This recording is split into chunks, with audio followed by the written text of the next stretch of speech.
रामकृष्ण हरी मित्रांनो, मुंबादेवीच्या दर्शनानंतर आम्ही निघालो क्रॉफोर्ड मार्केटला, कारण माझ्या बहिणीच्या लहान गोंडस मुलीसाठी आम्हाला घ्यायचं होतं वॉकर. म्हणून आम्ही मोठ्या आशेने क्रॉफोर्ड मार्केटमध्ये गेलो. पण तेव्हा समजलं की आम्ही रविवारी निघालो होतो, त्यामुळे सगळं मार्केट बंद होतं आणि आमचा क्रॉफोर्ड मार्केटचा प्लॅन फ्लॉप झाला. बघ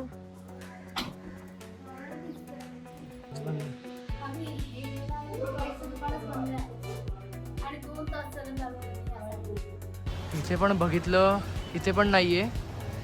चला दुसरीकडे बघूयात. असो, या कडक उन्हात फिरून फिरून आमचा जीव अगदी नकोसा झाला होता. म्हणून काहीतरी थंड खावं म्हणून आम्ही आईस्क्रीम खायला गेलो. पण तिथे आम्हाला खूपच वाईट एक्सपिरियन्स आला. म्हणजे आरती एवढी दमली होती म्हणून मी त्या दुकानदाराला रिक्वेस्ट केली की 5 मिनिटं बसण्यासाठी स्टूल द्या. पण त्या माणसाने कोणतीही दया न दाखवता खुशाल आम्ही देणार नाही असं म्हणत तोंडावर नकार दिला. आजच्या जगातली माणुसकी कुठे हरवली हे मला कळतच नाही. मी तरी नेक्स्ट टाइम इथे आलो तर ह्या दुकानात पुन्हा कधीही आईस्क्रीम खाणार नाही किंवा दुसऱ्यांनाही रेकमेंड करणार नाही. एवढ्या सगळ्या दिवसभराच्या प्रॉब्लेम मध्ये आम्हाला एक छान असा कॉल आला, ज्यावरून आम्हाला कळालं की मी आणि अक्षय सिलेक्ट झालोय एका अल्बम सॉन्ग साठी.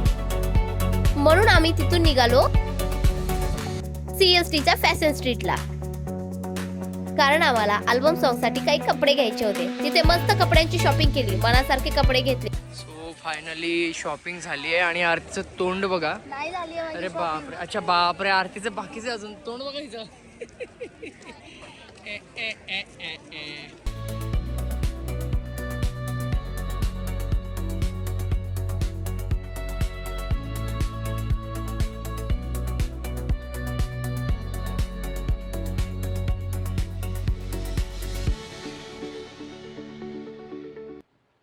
आणि शेवटी रिटर्न जाताना पोटपूजा करून घराची वाट धरली. कसा वाटला आजचा व्लॉग आणि आमचा हा अनुभव कमेंट करून नक्की सांगा. व्हिडिओ आवडला असेल तर लाईक करा, शेअर करा आणि सबस्क्राईब करायला विसरू नका.